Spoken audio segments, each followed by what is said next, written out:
S, வீடு, schools, hotels, store room இங்கெல்லாம் partition wall கட்டணும்னாலும் இப்போ பில்டிங் போனஸோட first choice Renocon Rapid Wall Panels. நம் அனைவரின் வீட்டில் உள்ள பிரதான பொழுதுபோக்கு பொருளாக டிவி உள்ளது.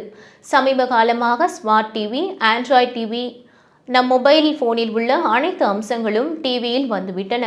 டிவி ஒரு சாதாரண கண்ணாடியைப் போல தோன்றினாலும் அதன் பின்னால் நம்மை உற்று நோக்கும் ஒரு பெரிய கண்காணிப்பு அமைப்பு உள்ளது என்பதுதான் அதிர்ச்சிக்குரிய காரணம் ஸ்மார்ட் டிவிகளில் உள்ள ஏசிஆர் எனப்படும் ஆட்டோமேட்டிக் கண்டென்ட் ரெகக்னேஷன் தொழில்நுட்பம்.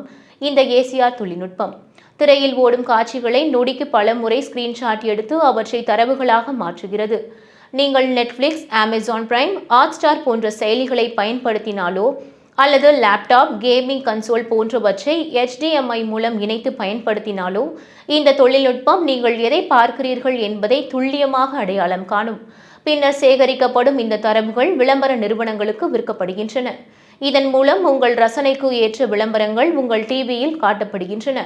இது குறித்து சில டிவி நிறுவனங்கள் கூறுகையில் தாங்கள் பிரத்யேக ஏசிஆர் அடிப்படையிலான கண்காணிப்பை பயன்படுத்துவதில்லை என்றும், மாறாக கூகுள் டிவி மற்றும் OTT ஆப் போன்ற பிளாட்ஃபார்ம் மூலம் இயங்கும் அமைப்புகளையே நம்பியுள்ளதாக தெரிவிக்கின்றன. LG, சோனி, சாம்சங் மற்றும் Xiaomi போன்ற முக்கிய ஸ்மார்ட் டிவி பிராண்டுகளிடம் அவற்றின் ஏசிஆர் நடைமுறைகளை குறித்து கேட்கப்பட்ட போது முறையான பதில்கள் கிடைக்கவில்லை. இந்த ஏசிஆர் தொழில்நுட்பத்தை நிர்வகிப்பது குறித்து நிபுணர்கள் கூறுகையில், உங்கள் டிவியின் செட்டிங்ஸில் சென்று ஆட்டோமேட்டிக் கண்டென்ட் ரெகக்னேஷன் அல்லது வியூவிங் டேட்டா போன்ற விருப்பங்களை முடக்குவதன் மூலம் இதை தவிர்க்கலாம் என்று தெரிவிக்கின்றனர். தொழில்நுட்பம் வளர வளர பாதுகாப்பு, தனி உரிமை என்பது நாம் உபயோகிக்கும் சாதனங்களுக்கு மட்டுமே உள்ளது என்றும், பொதுமக்களுக்கு இல்லை என்ற நிலை உருவாகிவிட்டதாக தொழில்நுட்ப நிபுணர்கள் மத்தியில் கூறப்படுகிறது.